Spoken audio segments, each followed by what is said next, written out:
నమస్తే. Welcome to square talks. Korea అని మనం వినగానే చాలామందికి సౌత్ కొరియానే గుర్తొస్తుంది. ఎందుకంటే సౌత్ కొరియా నుంచి వచ్చే ఫోన్స్ నుంచి మొదలుపెడితే సౌత్ కొరియా ఆహ్, సౌత్ కొరియాకి సంబంధించిన ఎంటర్‌టైన్‌మెంట్ షోస్ వరకు, మూవీస్ వరకు మనము చాలా విషయాల్లో సౌత్ కొరియా గురించి మాట్లాడుకుంటూ ఉంటాం.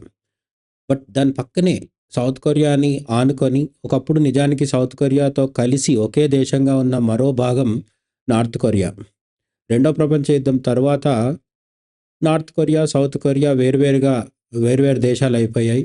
North Korea USSR communist Russia కంట్రోల్‌లోకి అంటే ప్రభావంలోకి వెళ్ళిపోయింది. సౌత్ కొరియా అమెరికన్ ప్రభావంలో ఉంది. సో, మొత్తానికైతే సౌత్ కొరియా ఇప్పుడు ప్రపంచంలో ఆహ్, చాలా గొప్పగా అభివృద్ధి చెందిన టెక్నాలాజికల్లీ చాలా హ్మ్. అభివ చాలా డెవలప్ అయిన దేశాల్లో తప్పకుండా చెప్పుకునే దేశం సౌత్ కొరియా. ఆర్ట్స్ అయినా, బిజినెస్ అయినా, టెక్నాలజీ అయినా, ఏదైనా సరే అన్ని రంగాల్లో సౌత్ కొరియా అద్భుతంగా ముందుకెళ్తుంది. మరి నార్త్ కొరియా పరిస్థితి ఏంటి అనుకున్నప్పుడు, నార్త్ కొరియా గురించి మాట్లాడుకున్నా, నార్త్ కొరియాలో జస్ట్ ఒక వ్యక్తి గురించి మాట్లాడుకున్నా 2 సేమ్. ఎందుకంటే నార్త్ కొరియా సో కాల్డ్ కమ్యూనిజంలో మగ్గుతూ, నిజానికి కమ్యూనిజం కాదని చెప్పి నిజమైన సిన్సియర్ కమ్యూనిస్టులు దాన్ని కమ్యూనిజం అనరు. కానీ నార్త్ కొరియాని పరిపాలిస్తున్న కిమ్ జాంగ్ ఉన్ ఎవరైతే ఉన్నారో ఆయన మాత్రం దాన్ని కమ్యూనిజం అనే చెప్పుకుంటాడు. ఆయన కంటే ముందు వాళ్ళ తండ్రి గూడా ఒక నియంతలాగా, డిక్టేటర్‌లాగా నార్త్ కొరియాని పరిపాలించాడనమాట. ఇప్పుడు ఆయన వారసుడిగా ఉన్న కిమ్ జాంగ్ ఉన్ గూడా మనకు చూడగానే లావుగా, ఒక రకమైన వెరైటీ హెయిర్ స్టైల్‌తో ఆహ్, హ్మ్, బొద్దుగా కనిపిస్తూ నిజానికి ఒకింత ఇన్నోసెంట్‌గా గూడా కనిపిస్తాడు. కానీ ఆయన గురించి చాలా విషయాలు తెలుసుకున్నప్పుడు ఒళ్ళు గగురు పొడొస్తది. అసలు ఇలాంటి ఒక మనిషి కూడా ఉంటాడా అని చాలా సార్లు అనిపిస్తది. కానీ నియంతలందరూ గూడా అలాగే ఉంటారు. డిక్టేటర్స్ గురించి ఎవరి గురించి తెలుసుకున్నా సరే, వాళ్ళు లైఫ్ స్టైల్ అనేది సామాన్యులకి ఆశ్చర్యంగా అనిపిస్తది. తెలుసుకున్న కొద్దీ ఆశ్చర్యం ప్లేస్‌లో మనకి ఒక రకమైన ఆహ్, భయం గూడా కలుగుతది. అసలు ఒక దేశంలో ఉన్న కొన్ని కోట్ల మందిని వాళ్ళందరి రక్త మాంసాలు పీల్చి పిప్పి చేస్తూ తానొక్కడు ఇటువంటి లైఫ్‌ని లీడ్ చేయడం ఏంటి అని మనకు ఆశ్చర్యం కలుగుతుంది. అయితే ఇప్పుడు భూమి మీదున్న బ అనేక దేశాల్లో ఇప్పటికి కూడా చాలామంది డిక్టేటర్స్ ఉండొచ్చు. కానీ వాళ్ళల్లో ఖచ్చితంగా కిమ్ జాంగ్ ఉన్ అనేవాడు మాత్రం నంబర్ 1 డిక్టేటర్ అని చెప్పుకోవాలనమాట. ఎందుకు అనేది మనకు తెలుసుకుంటే ఇతని గురించి చాలా ఆసక్తికరమైన విషయాలున్నాయి. అవేంటో మనం ఒకసారి తెలుసుకునే ప్రయత్నం చేద్దాం. నార్త్ కొరియా నియంత, ఉత్తర కొరియా నియంత కిమ్ జాంగ్ ఉన్ ఆల్రెడీ ఆయన కంటే ముందు కూడా వాళ్ళ తండ్రి ఆ దేశాన్ని పరిపాలించడం వల్ల పుట్టడంతోనే తిరుగులేని అధికారంలో పుట్టాడనమాట. దానివల్ల ఈ కిమ్‌కి సాధారణమైన చిన్న పిల్లలతో కలిసి ఆడుకుంటూ ఒక మామూలు బాల్యం అనేది ఉండేది కాదు. అట్లుండకపోవడం వల్ల ఎంతసేపు రూల్సు, ఎంతసేపు అధికారము, రాజసము, దర్పము, మిగతా వాళ్ళందరికంటే నేను గొప్ప అనే ఒక అహంకారపూరితమైన జీవన శైలి ఇవన్నీ అలవాటైపోవడం వల్ల బాల్యంలోనే మనోడికి పేరుండేది 'లిటిల్ జనరల్' అని జెప్పేసి. ఈ 'లిటిల్ జనరల్' అనే పేరుండడం వల్ల మనవాడికి చిన్నప్పటి నుంచి కూడా తాను నార్మల్ హ్యూమన్ బీయింగ్ కాదు. నేనొక అంటే మన హ్మ్. సు భారతీయ సంస్కృత భాషలో చెప్పుకోవాలంటే ఒక స దైవాంశ సంభూతుడిలాగా ఫీలవుతాడు ఇప్పటికి గూడా. సో, దాని ఎఫెక్ట్ ఏంటంటే చాలా తీవ్రంగా అతడి మానసిక పరిస్థితి మారిపోవడం జరిగింది. ఆ మానసిక పరిస్థితికి ఇంకా ఒక విషయం ఏంటంటే వాళ్ళ ఆహ్, వ ఇతనే కాబోయే నార్త్ కొరియా పరిపాలకుడు అన్నట్టుగా వాళ్ళ ఇంట్లో వాళ్ళు పెంచడం. 7 ఏళ్లకే ఒక 7 ఏళ్లకే వెహికల్స్ నడిపించడం వచ్చేసిందనమాట. ఆ విధంగా చిన్నప్పటి నుంచే బాల్యం అనే దాన్ని లేకుండా చేసేసి కిమ్‌ని చిన్నప్పటి నుంచి కూడా ఒక పెద్దవాడిలాగా పెంచడంతో మనోడిలో అమాయకత్వము ఆహ్, లేదంటే చలాకీతనము అవి లేకుండా తెచ్చిపెట్టుకున్న రాజసము అలాగే సూటిగా చెప్పాలంటే చిన్నప్పుడే ఒక విధమైన శాడిజంకి బీజాలు పడిపోయినాయని చెప్పాలనమాట. అయితే ఇప్పుడు పరిస్థితి ఏంటి పెద్దగా అయిన తర్వాత? ఇప్పుడు నార్త్ కొరియాలో ఖచ్చితంగా కిమ్ జాంగ్ ఉన్ అనేవాడు నంబర్ 1. వాడిని ఎవరు ప్రశ్నించడానికి లేదు. హెయిర్ స్టైల్ నుంచి మొదలు పెడితే ప్రజలు ఏది చేసుకోవాలన్నా సరే, వాడి తల కొరుక్కోవడం నుంచి మొదలు పెడితే ఆ దేశంలో ఉన్న ప్రజలు పడుకోవాలన్నా, నిలబడాలన్నా, తినాలన్నా, తినకుండా ఉండాలన్నా అన్నిటికి కూడా కామెడీగా ఏం చెప్తారంటే, నార్త్ కొరియాలో ఆత్మహత్య చేసుకోవడాన్ని కిమ్ బ్యాన్ చేశాడని చెప్తారనమాట. మరి ఒకవేళ ఆత్మహత్య చేసుకుంటే ఏంటి అంటే, ఆత్మహత్య చేసుకోవడానికి ప్రయత్నించి విఫలమైన వాడిని తీసుకొచ్చి కిమ్ తాను స్వయంగా చంపుతాడని చెప్తారనమాట. సో, చచ్చిపోవడం మాత్రం గ్యారంటీ. సో, సూసైడ్ చేసుకునే స్వేచ్ఛ కూడా ప్రజలకు ఉండదు అనేది అంత తీవ్రమైన, దారుణమైన పరిస్థితులు ఉంటాయని చెప్తారనమాట. అయితే తన భద్రత విషయంకొచ్చేసరికి మాత్రం జనాల్ని పిట్టల్ని కాల్చినట్టు కాల్చి చంపేయడము, రకరకాల శిక్షల ద్వారా చంపేవాడు. అంటే ఎదుటివాడిని చాలా ఈజీగా చంపేసే కిమ్ తన ప్రాణం విషయంకొచ్చేసరికి మాత్రం ఒక పెద్ద టీమ్‌ని పెట్టుకొని తను ఏమి తినాలన్నా, ఏమి తాగాలన్నా కూడా వాళ్ళు టెస్ట్ చేసి అది చాలా సేఫ్ అని చెప్పి తెలిసిన తర్వాతే అప్పుడు తను తీసుకుంటాడు. అంతే కాకుండా మనవాడి అబ్సెషన్ అంటే భయము ఏ స్థాయిలో ఉంటుంది అంటే, కిమ్ జాంగ్ ఉన్ ప్రపంచ దేశాలన్నీ పర్యటించే పరిస్థితి అయితే ఉండదు. ఎందుకంటే అమెరికా వెళ్ళలేడు, యూరోపియన్ దేశాలు వెళ్ళలేడు కాబట్టి తను తిరిగే దేశాలు 1, 2 మాత్రమే ఉంటాయి. ముఖ్యంగా రష్యా, చైనా ఈ 2 దేశాలకు వెళ్తూ ఉంటాడు. అప్పుడప్పుడు సింగపూర్. అయితే ఇటువంటి దేశాలకు వెళ్ళినప్పుడు కూడా మొబైల్ టాయిలెట్ ఉంటుంది. మొబైల్ టాయిలెట్ ఎందుకంటే తాను ఎక్కడికెళ్ళినా సరే మలమూత్ర విసర్జన చేయడానికి గూడా వేరే వేరే అంటే ఎక్కడికెళ్తాడో ఆ ప్లేస్‌లో ఉండే టాయిలెట్ వాడాలంటే కూడా మనవాడికి భయం. ఎందుకు అంటే ఆ మూత్రానికి సంబంధించిన శాంపిల్స్ తీసుకొని తన మీద హత్యా ప్రయత్నం ఏమన్నా చేస్తారేమో సీఐఏ లాంటివి. నిజానికి సీఐఏ లాంటి వాళ్ళు చంపే అవకాశం చాలా ఎక్కువే ఉంటుంది. కిమ్ భయపడడంలో తప్పు లేదు.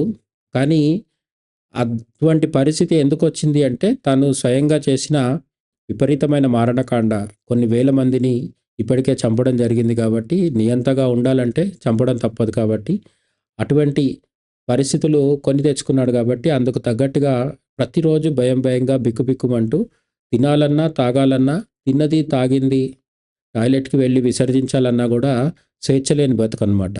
అయితే అక్కడితో అయిపోలేదు. మనవాడికి జీవితంలో భయం ఉంది కాబట్టి ఎంజాయ్‌మెంట్ లేదనుకుంటే మాత్రం పొరపాటే. కిమ్ లైఫ్ స్టైల్ తెలిసిన వాళ్ళు ఎవరైనా సరే చాలా ఆశ్చర్యపోతారు. ఎందుకంటే నార్త్ కొరియాలో సగటు పౌరుడు 2 పూటలా తినడం కూడా చాలా గొప్ప విషయం అనమాట. నార్త్ కొరియాలో ఏదో కొంత శాతం ప్రజలు మాత్రమే కొంత శాతం అంటే కిమ్‌కి చుట్టుపక్కల ఉండే అత్యున్నత స్థాయి అధికారులు లేదంటే ఇంకొంతమంది సంపన్నులు మాత్రమే కావాల్సినంత తింటూ బతుకుతారేమో కానీ మిగతా సామాన్య ప్రజలందరూ మాత్రం విపరీతమైన పేదరికంలో మగ్గుతూ ఉంటారు. లేదు వాడి దగ్గర ఉన్నా కూడా తినేంత స్వేచ్ఛ, స్వాతంత్రం కూడా ప్రభుత్వం ఇవ్వదు. ప్రతిదీ ప్రభుత్వ రూల్‌కి లోబడే ఉంటుందన్నమాట. కాబట్టి ప్రజలని చూసి కిమ్ జీవితాన్ని మాత్రం అంచనా వేయలేం. ఎందుకంటే సామాన్య ప్రజల జీవితానికి ఎగ్జాక్ట్‌లీ ఆపోజిట్‌గా కిమ్ జీవితం ఉంటుందన్నమాట. లగ్జరీ కార్లు ఉండే విషయంలో చాలా అంటే బాగా డబ్బులు ఎక్కువైన వాళ్ళందరూ చేసే పనేముంటుంది, కార్ల విషయంలో చాలామందికి ఒక ప్యాషన్ లాగా ఉంటుందన్నమాట. అయితే కిమ్ జాంగ్ ఉన్ కష్టపడి కొనుక్కోవాల్సిన అవసరం ఏం లేదు. ఒక దేశాన్ని మొత్తం దోచుకు తినేస్తున్నాడు కాబట్టి $100 మిలియన్ సరిపడా కార్లుంటాయి మనవాడి దగ్గర అని చెప్పి చెప్తున్నారనమాట. ఇది రోల్స్ రాయ్స్, ఫాంటమ్ ఇట్లాంటి మెర్సిడెస్ ఇలాంటివన్నీ. ఏ పాశ్చాత్య దేశాలనైతే ప్రతిరోజు తిడతాడో ఆ దేశాల నుంచే మళ్ళీ కార్లు మాత్రం తెచ్చుకుంటాడనమాట. అంతేకాకుండా వాడి దగ్గర మొబైల్ ఫోర్ట్రెస్ అనేలాగా అంటే కదులుతూ ఉండే కోట లాంటి కొన్ని కార్లు కూడా ఉంటాయి. అంటే ఆ కార్ లోపలే సర్వ సౌకర్యాలు ఏర్పాటు చేసుకుంటాడనమాట. ఎక్కడి నుంచి ఎక్కడికి వెళ్ళినా సరే దాని లోపల దాదాపు ఒక ప్యాలెస్‌లో తిని పడుకుంటే ఎంత సుఖంగా ఉంటదో అంత సౌకర్యాలు కార్లలో ఏర్పాటు చేసుకొని తిరుగుతాడనమాట. అయితే కార్ల దగ్గర ఆగిపోతే కిమ్ మిగతా వాళ్ళందరిలాగే సమానమైపోతాడు కాబట్టి మనోడు ఇంకొక అడుగు ముందుకేసి సముద్రాల్లో, నదుల్లో ప్రయాణం చేయడానికి అంటే నీళ్ళలో జల ప్రయాణం చేయడానికి నౌకలు కూడా సిద్ధం చేసుకున్నాడనమాట. అంటే పడవలు ఒక రకమైన అంటే లగ్జరీ షిప్పులు, స్టీమర్లు అంటుంటాం కదా మనం. అటువంటివి కూడా మనవాడి దగ్గర ఉంటాయి. దాంట్లో పార్టీలు చేసుకోవడానికి సరిపడా సకల సౌకర్యం అంటే మనం మన నార్మల్ పీపుల్‌కి వెంటనే గుర్తొచ్చేదేంటంటే 'టైటానిక్' గుర్తొస్తుంది గదా! ఆ 'టైటానిక్‌ని' తలదన్నే అత్యాధునికమైన 'టైటానిక్‌లు' గూడా మన వాడి దగ్గరున్నాయి. దాంట్లో రకరకాల పార్టీలు చేసుకోవడం, తినడం, తాగడం ఇటువంటివన్నీ చేస్తూ ఉంటాడనమాట. ఇవి కూడా ఒకటో, రెండో కాదు చాలా రకాల షిప్స్, స్టీమర్స్ ఇవన్నీ ఉన్నాయి మన వాడి దగ్గర. తర్వాత అన్నిటికంటే చాలా నొటోరియస్ కిమ్ అనగానే చాలామంది చెప్పేదేంటంటే, దీనికి ప్రత్యక్ష సాక్ష్యాలు అంటే ఏముండకపోవచ్చు కానీ నార్త్ కొరియా నుంచి ఏదో విధంగా తప్పించుకొని సౌత్ కొరియాకో, అమెరికాకో వచ్చిన వాళ్ళు చెప్పేదేంటంటే, ఎంటర్‌టైన్‌మెంట్ ఆర్మీ అని ఒకటుంటుంది. దీంట్లో దేశం మొత్తం మీద నుంచి చాలా జాగ్రత్తగా వెతికిన అత్యంత అందమైన అమ్మాయిలు, యంగ్ గర్ల్స్ అంటే యవ్వనంలో ఉన్న అమ్మాయిలు 2000 మంది ఉంటారు. ఈ 2000 మంది పని ఏంటి అంటే, ఈ కిమ్ అనేవాడిని ఎంటర్‌టైన్ చేయడం అనమాట. కిమ్‌తో పాటు ఇంకా కొంతమంది అత్యున్నత స్థాయి అధికారులుంటారు. వీళ్ళని ఎంటర్‌టైన్ చేయడానికే 2000 మంది ఉంటారు. ఎంటర్‌టైన్‌మెంట్ అంటే ఖచ్చితంగా రొమాన్స్ ఉంటుంది. అది కాకుండా సింగింగ్, డాన్సింగ్ ఇట్లాంటి వాటిలల్లో చాలా పర్ఫెక్ట్‌గా ఉంటారు వీళ్ళు. ఎక్స్‌పర్ట్స్ ఉంటారనమాట. వీళ్ళు ఆడి, పాడి మన వాడిని ఎంటర్‌టైన్ చేస్తూ ఉండాలి. మసాజులు చేస్తూ ఉండాలి. ఇట్లాంటివన్నీ జరుగుతుంటాయన్నమాట. ఇంకా కేవలం చిందులు, పొందులు మాత్రమే కాదు. కిమ్ మందు విషయంలో గూడా అస్సలు తగ్గేదేలే అన్నట్టుగా ఉంటాడని మనకు చెప్తుందనమాట ఇంటర్నెట్. ఇవన్నీ నమ్మదగ్గవా? నమ్మకూడనివా అంటే ప్రత్యక్షమైన ఆధారాలు ఖచ్చితంగా ఎవరు ఇవ్వలేరు. ఎందుకంటే నార్త్ కొరియా లోపల ఏం జరుగుతుంది అనేది బయట ప్రపంచానికి తెలిసేది దాదాపు 1% మించి ఎక్కువుండదు. 99% అంతా రహస్యంగా ఉంటుంది. తెలిసిన వాళ్ళు కూడా ఎవరు నోరు విప్పరు కాబట్టి వీటిని కొంత అనుమానంతోనే తీసుకోవాలి. కానీ అస్సలు నిజం ఉండదు. ఇవన్నీ అబద్ధాలు అనడానికి అవకాశం లేదు. ఎందుకంటే చాలా దశాబ్దాలుగా కిమ్ ఫ్యామిలీ అతని ఫాదర్ కావచ్చు, ఇప్పుడున్న కిమ్ కావచ్చు వీళ్ళు పరిపాలిస్తున్నారు కాబట్టి వీళ్ళ ఎక్స్‌ట్రావాగెంట్ లైఫ్ అంటే విపరీతమైన ప్రజాధనాన్ని వ్యయం చేస్తూ, ప్రజల్ని హింసిస్తూ వాళ్ళు ఎట్లా జీవిస్తారనేది ఇప్పటికే చాలా పాపులర్ అనమాట. మందు విషయంకొచ్చేసరికి రకరకాల దేశాలకు సంబంధించిన విస్కీ, స్కాచ్ లాంటి ఖరీదైన మందులన్నిటిని కూడా స్మగ్లింగ్ చేపించుకుంటాడనమాట. ఎందుకంటే చాలా దేశాలు నార్త్ కొరియాకి అఫీషియల్‌గా మందు ఎక్స్‌పోర్ట్ చేయడము ఇట్లాంటివన్నిటిని ఎంకరేజ్ చేయవనమాట. ఎందుకంటే అక్కడ ప్రజాస్వామ్యం లేదు కాబట్టి అమెరికాతో సహా చాలా దేశాలు అఫీషియల్‌గా నార్త్ కొరియాని ఒంటరిని చేయడం కోసం బ్యాన్ పెడతాయన్నమాట. సో, నార్త్ కొరియా మీద ఎక్స్‌పోర్ట్స్, ఇంపోర్ట్స్ బ్యాన్ ఉండడం వల్ల చివరాఖరికి చచ్చి చెడి బతికేది సామాన్యులైతే, కిమ్ మాత్రం తనకు కావాల్సిన మందుతో సహా అన్నీ కూడా స్మగ్లింగ్ చేపించుకొని తెచ్చుకొని ఎంజాయ్ చేస్తుంటాడు. అవి కూడా మిలియన్స్ ఆఫ్ డాలర్స్‌కి సంబంధించినంత మందుంటుంది. ఒక్కో రోజు 10 బాటిల్‌లు కూడా ఖాళీ చేస్తాడు కిమ్ నైట్ టైమ్‌లో అని చెప్పి చెప్తుంటారు. ఇటువంటివి కొంత అతిశయోక్తి ఉంటుందనుకోవచ్చు. కానీ పూర్తిగా అబద్ధమైతే కాదు. ఇంకా mansions and palaces north Korea వ్యాప్తంగా దేశంలో చాలా చోట్లల్లా ఈ కిమ్‌కి రకరకాల కోటలు, మిద్దెలు, భవనాలు ఆహ్, అద్భుతమైన ఆధునిక సౌకర్యాలతో కూడిన బిల్డింగ్స్. నార్త్ కొరియాలో మీకు చాలా అంటే సౌత్ కొరియాలో ఉండే అత్యాధునికమైన 5జీ, 6జీ ఇంటర్నెట్ ఉంటే, నార్త్ కొరియాలో సామాన్య ప్రజలకి అసలు ఇంటర్నెట్ ఉండడం అనేదే చాలా గొప్ప విషయము. ఆ ఇంటర్నెట్‌లో ఏం చూడాలో కూడా ప్రభుత్వమే నిర్ణయిస్తుందనమాట. కానీ కిమ్ జాంగ్ ఉన్ ప్యాలెస్‌లు ఒక తన బిల్డింగ్స్‌లో మాత్రం అత్యాధునిక ఇంటర్నెట్ ఉంటుంది. సకల సౌకర్యాలుంటాయి.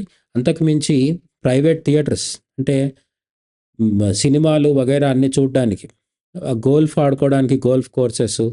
ఒకవేళ న్యూక్లియర్ ఎక్స్‌ప్లోషన్ జరిగితే తనను తాను కాపాడుకోవడానికి షెల్టర్ కూడా పెట్టుకున్నాడంట. న్యూక్లియర్ బాంబ్ షెల్టర్స్ కూడా అక్కడ ఉంటాయి. ఇంకా మాసివ్ స్విమ్మింగ్ పూల్స్ ఇట్లాంటివన్నీ కూడా సహజంగానే అక్కడుంటాయన్నమాట. అయితే నార్త్ కొరియాలో పుట్టి నార్త్ కొరియాలోనే పెరిగుంటే కిమ్ జాంగ్ ఉన్‌కి ఇటువంటి అలవాట్లన్నీ వచ్చేవి కాదు. కానీ మనోడికి చిన్నప్పుడు అంటే మరీ చిన్నప్పుడు కాదు. తర్వాత హైయర్ ఎడ్యుకేషన్ కోసం స్వీడన్‌కి పంపించి, ఆ స్వీడన్‌లో చదివించడం జరిగింది. వేరే పేర్లు అంటే చాలామంది వీఐపీల పిల్లలు నిజానికి ఇప్పుడు చైనా అధ్యక్షుడు షీ జిన్‌పింగ్ కూతురు కూడా అమెరికాలో ఉన్న ఒక యూనివర్సిటీలో చదువుతోందని చెప్పేసి ఈ మధ్య కాలంలో మనకు న్యూస్ వచ్చింది.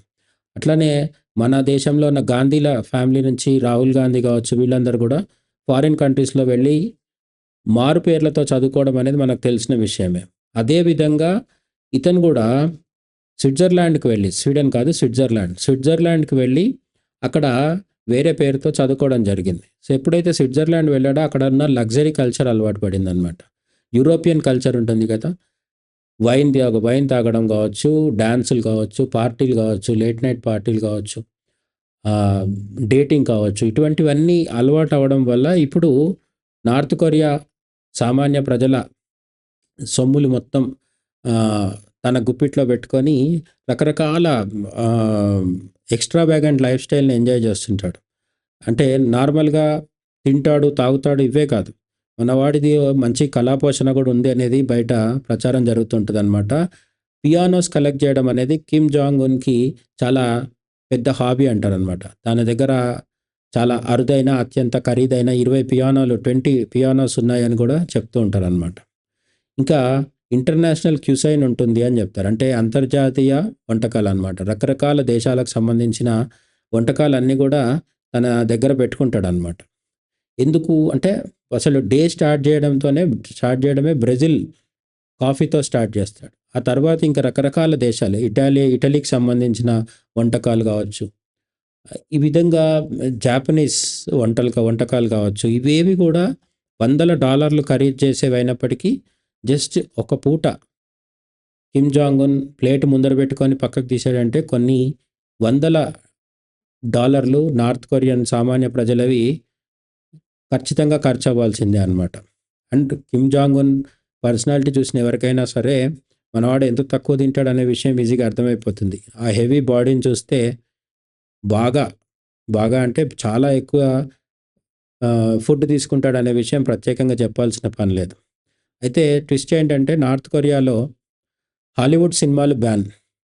ఎవ్వరు కూడా అమెరికా నుంచి వచ్చి తయారై వచ్చే హాలీవుడ్ సినిమాలు గానీ, పక్కనే ఉండే సౌత్ కొరియన్ మూవీస్ కూడా ఎవరు చూడ్డానికి వీల్లేదనమాట.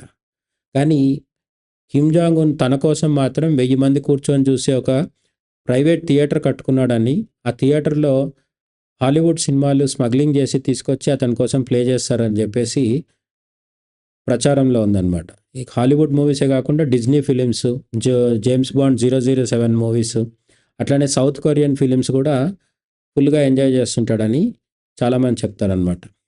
ఇంకా అన్నిటికంటే చాలా సీరియస్ ఇవన్నీ డబ్బులు ఎక్కువైన వాడు ఎవరైనా చేస్తూ ఉంటారు కాబట్టి ఇది కొంత మనకు పెద్ద ఆశ్చర్యం ఏం లేదు. కానీ లాస్ట్ బట్ నాట్ లీస్ట్ అన్నట్టుగా నార్త్ కొరియాలో ఒక పెద్ద అండర్‌గ్రౌండ్ మొత్తం ఏం చెప్తారంటే అండర్‌గ్రౌండ్ నెట్‌వర్క్ ఉంది. ఏంటి అంటే మన వాడు ఉండే బిల్డింగ్స్ ఆర్ బంగ్లాలు, భవనాలు, రాజభవనాలు ఏవైతే ఉంటాయో ఒకదాని నుంచి ఇంకో దానికి మొత్తము అండర్‌గ్రౌండ్ ప్యాసేజెస్ ఉంటాయన్నమాట. ఎన్ని అంటే 80,000 టన్నెల్స్. 80,000 భూమి లోపల నుంచి ఇది కట్టిన అండర్‌గ్రౌండ్ టన్నెల్స్ ఉంటాయన్నమాట. ఈ 80,000 టన్నెల్స్‌లోంచి ఎక్కడి నుంచి ఎక్కడికైనా వెళ్తూ చివరికి చైనా బార్డర్‌లో తేలి మనవాడు దేశం నుంచి తప్పించుకోవడానికి ఎప్పుడూ సిద్ధంగా ఉంటాడనమాట. ఏ టైంలో అయినా సరే దాడి జరిగితే ఖచ్చితంగా ప్రాణాలతో బయటపడి చైనాలోకి వెళ్ళో ఎక్కడికైనా పక్కది వేరే దేశానికి వెళ్ళి తనను తను కాపాడుకోవడానికి ఫుల్‌గా ఏర్పాట్లు చేసుకున్నాడు. అయితే ఈ 80,000 టన్నెల్స్‌లో అట్లా లోపల దూరేసి పరిగెత్తుకుంటూ ఆయాసపడుతూ చైనా బార్డర్‌కెళ్ళి తప్పించుకుంటాడని సినిమాల్లో చూసినట్టు ఊహించుకుంటే పొరపాటే. 80,000 టన్నెల్స్ లోపల కూడా ఫ్రెష్ ఎయిర్ ఎప్పుడన్నా కెమికల్ దాడి జరిగితే శ్వాస తీసుకోవడానికి ఇబ్బంది లేకుండా ఉండడం కోసం ఫ్రెష్ ఎయిర్ ఇచ్చే యంత్రాలుంటాయి.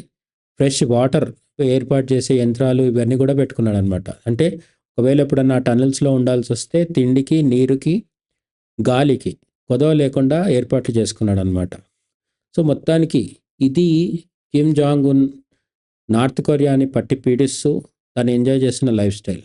ఇదంతా నమ్మాలా, నమ్మొద్దా అనేది మన పర్సనల్ ఒపీనియన్. కానీ కిమ్ జాంగ్ ఉన్ ఒక డిక్టేటర్. ఎటువంటి ఎన్నికలు లేదంటే ఎటువంటి ప్రజాభిప్రాయంతో సంబంధం లేకుండా పరిపాలిస్తున్నాడనేది అందరికీ తెలిసిన విషయమే. పక్కనే ఉన్న సౌత్ కొరియాతో పోలిస్తే నార్త్ కొరియా ఎంత దయనీయమైన పేదరికంలో ఉందనేది కూడా మనకు తెలుసు కాబట్టి అతని పర్సనల్ లైఫ్లో ఏం చేస్తున్నాడు అనే దానికంటే కూడా దేశాన్ని మాత్రం సర్వనాశనం చేస్తున్నాడు అనే విషయం మనకు చాలా క్లియర్. అండ్ ప్రతి 3 నెలలకు ఒకసారో 2 నెలలకు ఒకసారో న్యూక్లియర్ మిజైల్స్ టెస్ట్ చేస్తూ మొత్తం ప్రపంచానికే ప్రమాదకరంగా కూడా మారాడనమాట.